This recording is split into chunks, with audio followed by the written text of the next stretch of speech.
Arthur Sterling was not asleep, though he had perfected the art of looking like a man lost in the deep, heavy fog of a mid-afternoon slumber. His silver hair rested against the high back of his oxblood leather chair, and his breathing was slow, deep, and rhythmic, a practiced deception. To any observer, he was merely a frail billionaire drifting off, while the rain lashed against the tall library windows like a barrage of silver bullets. But beneath his closed eyelids, Arthur's mind was a predator's trap, cold and calculating. He was 75 years old and had built an empire on the belief that every human being, no matter how innocent they appeared, had a price. He had seen it in his business partners, who sharpened their knives behind his back, and he had seen it in his own children, who only visited to measure the curtains of his inheritance. Today, Arthur had set the ultimate stage for his cynicism. Directly behind his head, the wall safe, usually a fortress of steel, was left ajar. Within it, stacked with surgical precision, were bundles of $100 bills, totaling $50,000. It was an amount of money that could pull a family out of the shadows of debt, or change the trajectory of a life forever. To the untrained eye, it looked like the careless mistake of a senile old man who had forgotten to turn the dial. Arthur waited in the silence of the room, listening to the crackle of the fireplace and the steady tick-tock of the grandfather clock, anticipating the moment his dark view of humanity would once again be confirmed. The heavy oak door creaked open, admitting the soft, hurried footsteps of Maria, his newest maid, followed by the even lighter, hesitant steps of a child. Maria had been at the Sterling mansion for only a few weeks, a widow carrying the heavy burden of debt and the constant worry of a mother with nowhere to turn. Arthur knew from her file that her schools were closed, and she had no one to watch her 7-year-old son, Kobe. "Stay here, Kobe," Maria whispered, her voice tight with a terror that Arthur could feel from across the room. "Sit on the rug, do not move. If you wake Mr. Sterling, Mommy will lose her job, and we will be on the street. Do you understand?" "Yes, Mommy," a small, fragile voice replied. Arthur heard the door click shut as Maria hurried away to polish the silver, leaving the veneer alone with the boy. For several minutes there was nothing but the storm outside and the silence within. Arthur kept his breathing steady, waiting for the pitter-patter of feet toward the safe. He expected the boy to be lured by the neon green glow of the cash. He expected the rustle of paper and the clumsy theft of a child who knew only hunger and need. Then the silence was broken by a sound Arthur did not recognize, the sharp, rhythmic squeak of latex. He risked a microscopic glance through the sliver of his eyelashes. Kobe wasn't looking at the safe. The boy, dressed in a simple, worn white tank top, was standing in the center of the room, pulling on a pair of bright yellow cleaning gloves that were far too large for his small hand. The boy didn't move toward the money. Instead, he stood with his arms outstretched, his young face masked with a look of intense, serious concern as he stared at Arthur's slumped posture. The billionaire's heart skipped a beat. The trap was set, the bait was ready, but the boy was looking at the man, not the fortune. Arthur Sterling sat in the heavy silence of his library, the rhythmic sound of his own fake snoring filling the air.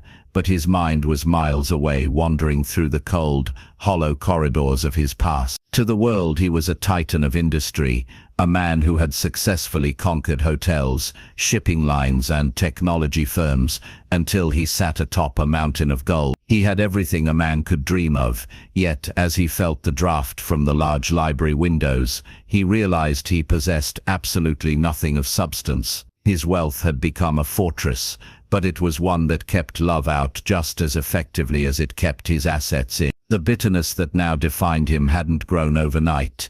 It had accumulated like layers of dust on the rare books he no longer read. He remembered a time when he believed in the goodness of people, but decades of betrayals had systematically dismantled that faith. He thought of his former business partners, men he had shared meals with, who had smiled to his face while sharpening their knives to carve away at his market share the moment he showed a glimmer of weakness. He recalled the previous staff members who had walked these very halls, people he had paid generously, only to find silver spoons missing from the dining room and cash vanished from his leather wallet. But the deepest wounds, the ones that had turned his heart into a block of ice, were inflicted by his own blood. Arthur had 3 children, 2 sons and a daughter, who had grown up in the very lap of luxury his labor provided. Yet, in his twilight years, their visits had become a choreographed performance of greed. They didn't come to ask about his health or to share a memory. They came to check the pulse of his estate. He could see them in his mind's eye, checking their expensive watches during dinner, their conversations always veering, with practiced subtlety, toward the contents of his will and the eventual sale of his beloved mansion. To them he was not a father, he was a biological obstacle standing between them and a massive payout.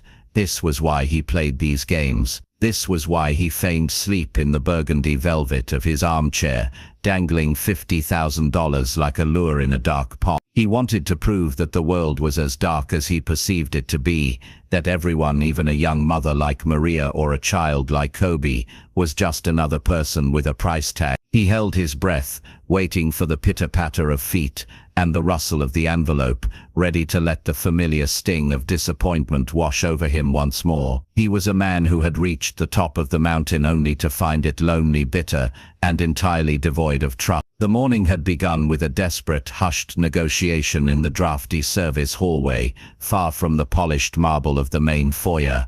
Maria had stood before Miss Higgins, the stern housekeeper, whose keys rattled against her hip like a warning, clutching Kobe's small hand so tightly her knuckles were white. The storm had closed the schools with no notice, leaving Maria trapped between the impossibility of a babysitter she couldn't afford and the terror of losing the only job that kept a roof over their heads. She had begged, her voice a trembling whisper, promising that Kobe would be a ghost, a shadow that made no sound and touched no finery. Mrs. Higgins had looked at the boy, small, scrawny, and dressed in a simple white tank top that seemed too thin for the damp chill of the mansion, and felt a rare fleeting flicker of pity. With a sharp finger pointed at Maria's chest, Miss Higgins had issued the ultimatum that now haunted Maria's every step. If Mr. Sterling even caught a glimpse of the child, they would both be thrown out onto the street before the rain stopped falling. There were no second chances in the Sterling mansion, a house where the walls seemed to have ears, and the master had eyes that looked for reasons to dismiss the world. Maria knew the stakes were absolute. She was a widow drowning in her late husband's debts, and this job was her only life raft. As she led Kobe toward the library, she felt the weight of that secret pressing against her lungs, making every breath feel like a theft. Inside the library, Maria's anxiety reached a fever pitch as she saw the billionaire slumped in his chair, seemingly dead to the world. She positioned Kobe on the rug in the furthest corner, her eyes darting frantically to the open safe and the stacks of cash that sat so precariously near Arthur's hand, a sight that made her heart hammer against her rib. She gave her son one final pleading look, a silent command for him to remain invisible, before she disappeared to tend to the silver. She left behind a child who understood far too well that his mother's survival depended on his silence, and a billionaire who was secretly counting the seconds until the thief in the room finally made his move. The silence in the library was so thick it felt physical, broken only by the rhythmic, heavy breathing of the man in the chair and the aggressive drumming of rain against the glass. Arthur Sterling waited for the sound of greed. He had positioned the open safe and the spilling thousands of dollars specifically to catch the eye of a child who had never seen such a sum. From beneath the veil of his eyelashes, he watched Kobe. The boy remained on the rug for a long time, his small chest rising and falling in a mirror of Arthur's own faked rhythm. His eyes weren't on the money, they were fixed on the door where his mother had vanished, his expression a mixture of loneliness and a premature sense of responsibility. Eventually the boy shifted. Arthur's internal alarm went off. Here it is, he thought, bracing for the inevitable. Kobe stood up, his worn shoes making no sound on the thick Persian carpet. He approached the mahogany table, but he didn't stop at the safe. Instead, he reached for the bucket of supplies Maria had left tucked behind the sofa. Arthur watched, bewildered, as the boy pulled out a pair of bright yellow latex gloves. They were far too large for him, flapping at his elbows like the wings of a flightless bird, but Kobe pulled them on with a grim determination that belonged on the face of a much older man. The room soon filled with a new sound, the high-pitched, rhythmic squeak of latex against wood. With a damp cloth held in his oversized yellow grip, Kobe began to scrub. He started with the baseboards, moving with a meticulous care that Arthur found unnerving. The boy wasn't looking for a payday, he was working. He moved to the legs of the side table, his small body bent double as he polished the wood until it shone in the firelight. He worked with a quiet, desperate intensity, his eyes darting occasionally toward the safe, not with desire but with a strange sort of annoyance, as if the clutter of the money was simply an obstacle in his way. Arthur felt a peculiar sensation in his chest, a mixture of confusion and a budding, unwanted respect. He had spent a lifetime studying the mechanics of the take, yet here was a child focused entirely on the gear. The boy was sweating now, the white tank top clinging to his shoulder blades as he exerted himself to lighten his mother's workload. Every squeak of those yellow gloves seemed to rub away a layer of Arthur's cynicism. He realized then that the boy wasn't trying to change his own life with the billionaire's gold. He was trying to save his mother's hands from the sting of the cleaning chemicals. The $50,000 sat ignored, a pile of useless paper in the face of a child's quiet, gloved devotion. The golden light of the late afternoon filtered through the rain-streaked windows, casting long, wavering shadows across the library floor as the boy in the oversized yellow gloves finished polishing the mahogany legs of the side table. Arthur Sterling remained frozen in his chair, his breath held in a shallow, rhythmic cadence that had become increasingly difficult to maintain. The silence of the room was heavy, a thick blanket of tension that seemed to vibrate with every tick of the grandfather. Arthur's neck had begun to cramp, a dull, throbbing ache that radiated from the base of his skull down to his shoulder blades, but he refused to move. He was waiting for the boy to finally break, for the lure of the $50,000 in the open safe to overcome his strange, industrious trance. Kobe stood up slowly, the yellow latex of the gloves squeaking as he balled his hands into small, tired fists. He turned his gaze away from the safe and toward the man in the chair. To Arthur, who was watching through the thinnest slit of his eyelashes, the boy looked remarkably small against the towering shelves of leather-bound books. Kobe approached the armchair with a cautious, soft-footed stride, his worn shoes whispering against the carpet. He didn't stop at the table where the money sat. Instead, he walked right up to Arthur's knees, his face tilted upward with a look of profound, furrowed concern. The boy reached out, his massive yellow hands hovering in the air like two bright, clumsy birds. Arthur felt a surge of adrenaline, his muscles tensing beneath his suit as he prepared for the boy to reach for his pockets, or perhaps even strike out in a moment of childish frustration. But Kobe's touch was as light as a falling leaf. He placed one gloved hand on Arthur's shoulder and the other against the side of his jaw. With a soft, strained grunt of effort, the 7-year-old began to push. He was trying to straighten Arthur's head, which had loped uncomfortably to the side in his feigned sleep. Arthur felt the boy's strength, meager but determined, as he fought against the weight of a grown man's head. Kobe shifted his footing, his small frame straining against the leather of the chair to provide a better angle. "Mr. Arthur," the boy whispered, the sound so quiet it was nearly lost to the crackle of the fire. "You're going to have a bad night." The simplicity of the statement, delivered with such earnest gravity, hit Arthur harder than any boardroom betrayal ever had. The boy wasn't looking for a way to steal his future. He was looking for a way to ease a stranger's present discomfort. Kobe continued to struggle, his tongue poking out of the corner of his mouth in concentration as he finally managed to nudge Arthur's head into a more upright, supported position. Once satisfied, the boy didn't pull away immediately. He smoothed the lapel of Arthur's navy suit with his yellow-gloved thumb, brushing away a stray speck of lint as if he were tending to a fragile piece of art. In that moment, the gravity of the boy's kindness felt heavier than the millions of dollars Arthur had spent his life accumulating. The billionaire sat there perfectly still, his cynical trap still set and baited, yet he felt like the one who had been caught.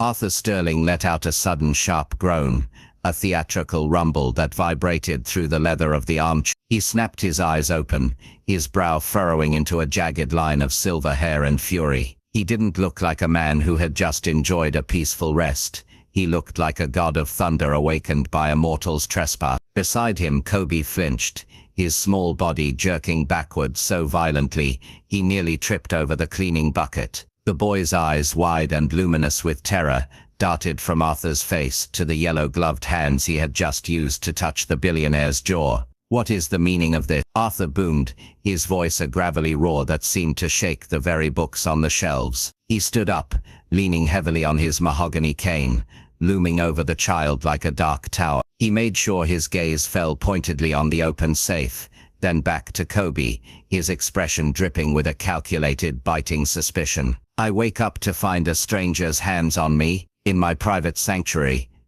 Do you have any idea what you've done, boy?" Kobe was trembling, the oversized yellow gloves shaking so hard they made a frantic, dry clicking sound. He tried to speak, but the words seemed to stick in his throat. He looked toward the door, desperate for his mother, but he remained rooted to the spot by the sheer weight of Arthur's feigned indignation.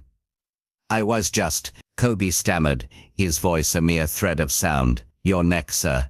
It looked like it hurt. I didn't want you to wake up with a pain." "A pain?" Arthur sneered, stepping closer, his shadow swallowing the boy whole. "You've touched a sterling. You've invaded my space. And look at this." He pointed a trembling finger at the side table, where a microscopic damp smudge from the boy's cleaning rag marred the polished surface. "This wood is hand-carved mahogany. It is priceless. You've ruined it with your clumsy meddling. Do you know how much it costs to repair such damage? Hundreds, perhaps thousands of dollars. Money your mother doesn't have. Money she will now have to work years to pay back." The boy's face paled until it was almost translucent. The mention of his mother's debt hit him harder than any shout. Arthur watched him closely, his heart hammering with a strange, dark anticipation. He wanted to see if the boy would cry, if he would beg, or if he would turn bitter. He wanted to see if the pressure of the bill would break the kindness he had just witnessed. But Kobe didn't cry. Instead, a solemn, ancient stillness settled over the child. He looked down at his yellow-gloved hands, then slowly began to peel them off. He dropped the gloves into the bucket and reached deep into the pocket of his worn trousers. For a long moment, his hand stayed there, his small fingers clutched around something hidden. When he finally withdrew his hand, he wasn't holding a stolen bill from the safe. He was holding a small, battered object that had seen better days. "I don't have thousands of dollars," Kobe whispered, stepping forward until he was inches from the billionaire's knees. He opened his palm. In the center of his hand lay a small metal toy car. It was a vintage model, once painted a bright racing red, but now the paint was chipped away to the gray metal beneath. Most notably, one of its rear wheels was missing, leaving the axle exposed and jagged. "This is fast, Eddie," Kobe said, his voice regaining a tiny spark of strength. "He was my daddy's. It's the only thing I have left of him. Mommy says he's worth more than anything in the world, because he's a piece of my heart. If I give him to you, will it pay for the table? Will you promise not to be mad at my mommy?"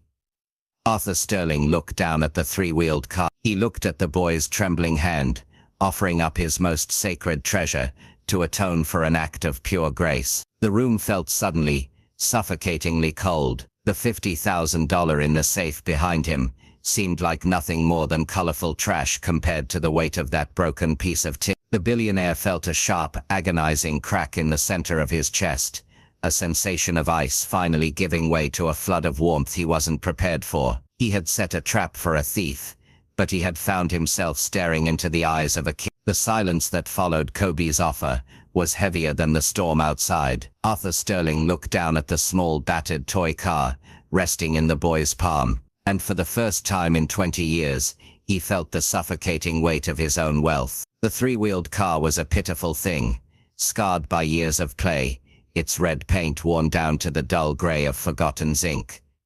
Its missing wheel leaving a jagged gap that made it sit lopsided in the boy's hand. Yet as the firelight caught the chipped metal, it gleamed with a value that made the $50,000 in the safe behind them look like scrap paper. Kobe's hand didn't waver, though the rest of his small body was trembling with the effort of his bravery. He stood there in his thin white tank top, the oversized yellow gloves abandoned on the floor like the shed skin of a giant, looking up at the billionaire with a gaze that was both terrified and resolute. He was offering the only thing he possessed that carried the weight of a soul, a relic of a father he could barely remember, to pay for a damage that didn't even exist. He was trying to buy his mother's safety with the only currency he had, his heart. Arthur reached out, his own hand gnarled by age and spotted with the marks of time, and touched the cold metal of the toy. He felt the sharp edge of the axle where the wheel had broken off. He realized then that this boy wasn't just paying for a smudge on a table, he was offering a sacrifice. Kobe believed that the world was a place where mistakes required a pound of flesh,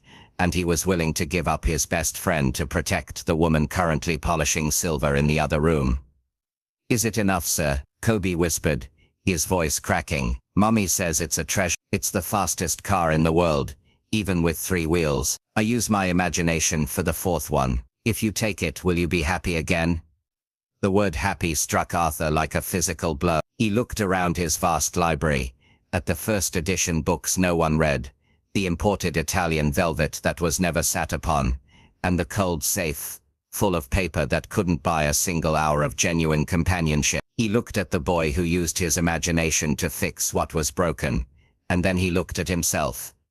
A man who used his money to break what was whole. Arthur's fingers closed around the toy car. It felt light, almost weightless, yet it was the heaviest thing he had ever held. He thought of his own sons, who had never offered him anything but a bill or a request for a new Ferrari. They wouldn't sacrifice a single dinner to see him, let alone their most prized possession to save a stranger. He realized he was standing before a child who was richer than any man on his payroll. The cynicism that had protected Arthur for decades didn't just crack, it disintegrated. The trap he had set for a rat had caught a dove, and the sight of the bird's willing sacrifice made the trapper want to weep. "Yes, Kobe," Arthur said, his voice no longer a roar, but a hollow, shaky rasp. He slumped back into his chair, the monstrous billionaire persona falling away like a discarded mask. He clutched the 3-wheeled car against his palm, the metal biting into his skin. "It is enough. It is more than enough." He closed his eyes, unable to meet the boy's pure, searching gaze, realizing that for the first time in his life he had been outspent. The silence in the library was no longer the silence of a predator waiting for his prey.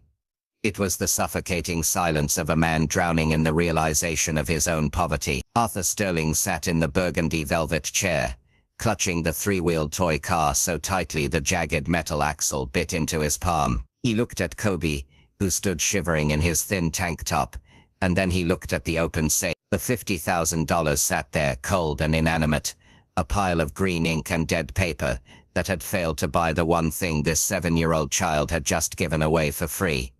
A piece of a soul. Arthur realized with a piercing physical ache that he had spent 75 years accumulating mountains of wealth, yet he was a beggar compared to the boy standing before him. He had millions in the bank, but he had never possessed the courage to sacrifice a single thing he loved for the sake of another. He had built an empire on the assumption that everyone was a thief, but he was the one who had spent the last hour trying to steal the innocence of a child. The test had not revealed a rat, it had revealed a monster, and as Arthur looked into Kobe's wide, fearful eyes, he realized that the monster was the man sitting in the leather chair. The heavy library door creaked open, and the sound was like a gunshot in the still room. Maria rushed in, her face pale and her breath coming in ragged gasps. She had finished her work early, her heart likely sensing the danger her son was in. The moment she saw Kobe standing inches away from the billionaire, and the toy car resting in Arthur's hand, she let out a choked, broken sigh. She didn't see a benefactor, she saw an executioner. To her, the billionaire was a force of nature that destroyed lives with a flick of a pen, and she believed her son had just signed their death warrant. "Leo, Kobe, what did you do?" she hissed, her voice a frantic blend of maternal love and sheer, unadulterated terror. She scrambled across the Persian rug and snatched the boy up, pulling him behind her as if she could shield him from Arthur's very gaze. She dropped to her knees, her head bowed low, her hands trembling so violently that they made a rhythmic drumming sound against her cleaning apron. "I am so sorry, Mr. Sterling. Please, he's just a child. He doesn't know. He didn't mean to touch anything. We'll leave right now. I'll go. I'll never come back. Just please. Don't call the police. Don't hurt him. Arthur watched her, and the sight of her terror was the final blow to his ego. He saw how she flinched when he shifted his weight. He saw how she shielded the boy with her own body, expecting a blow or a scream. He realized that he had spent his life demanding respect, but all he had actually earned was fear. He had become a man so loathsome that a simple act of a child's kindness, straightening a neck, offering a toy, was seen by his mother as a crime worthy of ruin. The irony was a bitter pill. He had wanted to catch a thief to justify his own coldness, but he had instead caught a glimpse of a love so profound it made his entire life look like a hollow shell. Maria was offering to disappear into the rain to lose her livelihood, to face hunger and homelessness, all to protect the boy who had just tried to protect him. Arthur looked at the toy car, then at the terrified woman, and finally at the boy who was peeking out from behind his mother's shoulder. The stone wall around Arthur's heart didn't just crack. It fell. He felt a hot, stinging moisture in his eyes, a sensation he hadn't felt since his own mother's funeral 50 years ago. He realized he didn't want to be the master of the mansion anymore. He wanted to be worthy of the boy with the yellow gloves.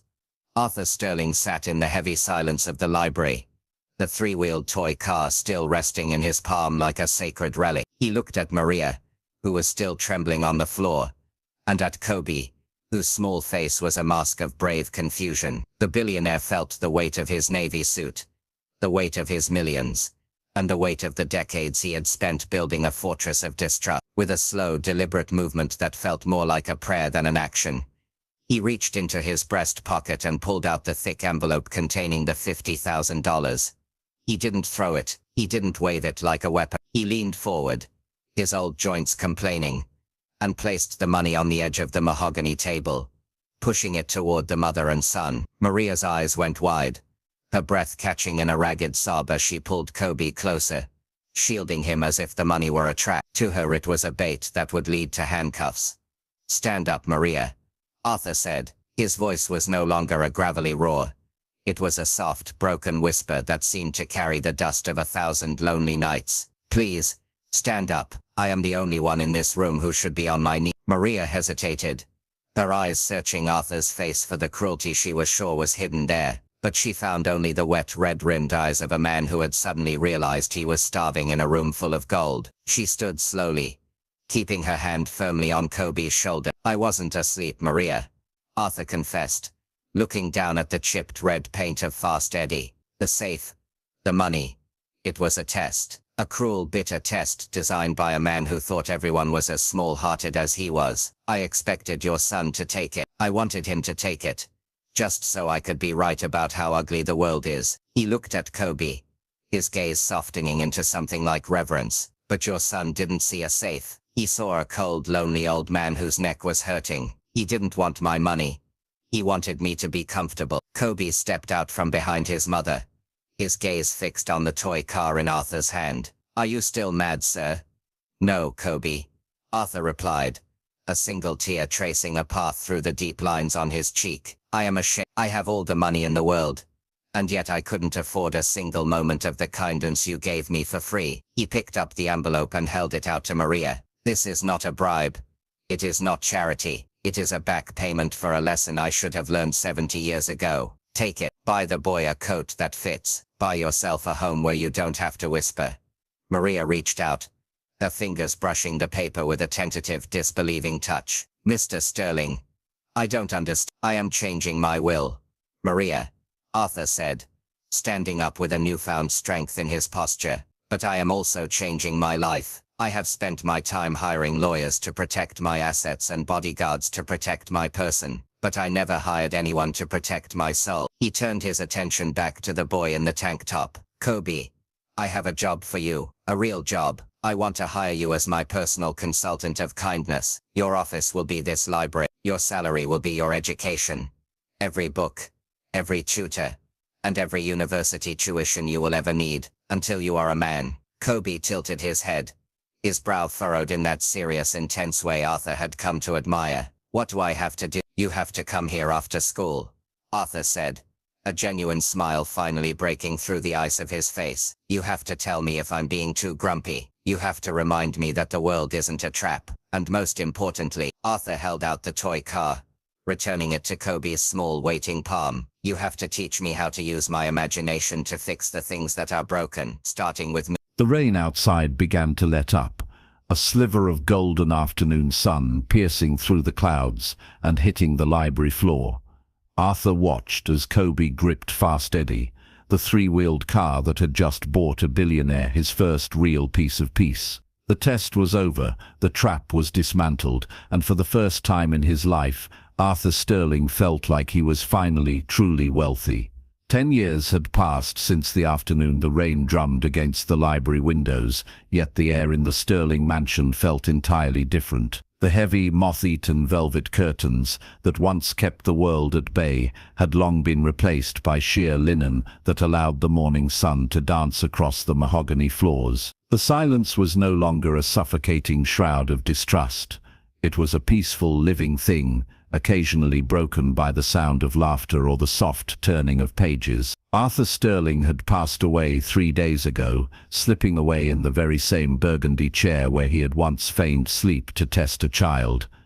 He had died with a smile on his face, a man who had finally found the warmth he had spent a lifetime trying to buy. The library was full now, but the atmosphere was divided by a sharp, invisible line. On one side sat Arthur's biological children, 2 sons and a daughter who arrived in black designer suits, their eyes darting toward the ornate safe and the paintings on the walls as if mentally attaching price tags to their father's memory. They whispered about liquidation and offshore accounts, their grief performative and shallow. On the other side stood Leo, no longer the scrawny boy in a thin tank top, but a poised young man of 17. He wore a crisp suit, but his hands were tucked into his pockets, one of them absent-mindedly rubbing a small, cold object that had never left his side. His mother, Maria, stood beside him, her face etched with a genuine sorrow that the others could not fathom. The family lawyer, Miss Henderson, cleared his throat and began the reading of the final testament. The biological children waited with bated breath, leaning forward like vultures circling a kill. "To my children," Henderson read, his voice echoing in the vast room, "I leave the trust funds established at your birth. You have lived your lives measuring my value by what you could take from me. I give you exactly what you have asked for. The money, use it well, for it is the only legacy you ever saw." A ripple of satisfied grunts went through the trio, but their triumph was short-lived as the lawyer turned to the next page. "To Leo," the lawyer continued, his voice softening, "I leave the remainder of my estate, including this mansion, my firms, and the entirety of the Sterling Foundation. 10 years ago, a boy in yellow gloves taught me that a man is only as rich as the kindness he gives away. He offered me his heart when I was a spiritual beggar. He didn't see a billionaire. He saw a cold old man and covered him with his own jacket. He saved me from a death of bitterness. I do not leave him my fortune as a gift, but as a debt of gratitude for the soul he helped me find." The room erupted. The sons stood up, their faces flushed with the same greed Arthur had once used to bait his trap. They shouted about the Maid's son and undue influence, but their voices seemed small and hollow in the face of the vast, quiet legacy Arthur had actually left behind. Leo didn't argue. He didn't even look at them. He walked over to the mahogany side table and opened a small, silk-lined velvet box the lawyer had handed him. Inside lay Fast Eddie. The red paint was still chipped, but the missing wheel had been replaced by a tiny, custom-crafted wheel of solid gold. Arthur had fixed the car just as Leo had fixed the man. As the angry heirs stormed out, vowing to fight a battle they had already lost, Leo picked up the toy car. He walked to the window and looked out at the garden his mother now managed, a place where flowers bloomed, where thorns had once thrived. He remembered the oversized yellow gloves and the terror of that rainy Saturday, and he realized that Arthur's true gift wasn't the millions or the real estate. It was the belief that a single act of goodness could ripple through time, changing the world one person at a time. He placed Fast Eddie on the table next to Arthur's favorite lamp. "Safe now," Leo whispered, the same words he had used as a child. He turned away from the gold and the ink, ready to lead a life where the best investment wasn't found in a bank, but in the warmth of a jacket offered to a stranger in the cold.